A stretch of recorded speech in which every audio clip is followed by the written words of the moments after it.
Hi, Jay from Sherway Nissan here, and I'm here to show you how to install your wiper blade. There's two options for you. You either install the whole blade or just the insert. The price of them are almost identical, so I would actually recommend that you replace the whole blade. It's really easy to do, and I'll show you how. For this particular model, you want to lift up the clip and just pull it down, and that will just slide off. And then you get your new blade, you put it back inside the hole, lift up, and then click into place.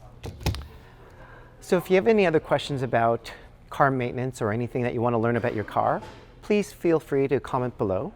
And if you come into our parts department and mention that you saw this video, get an extra 10% off on your wiper.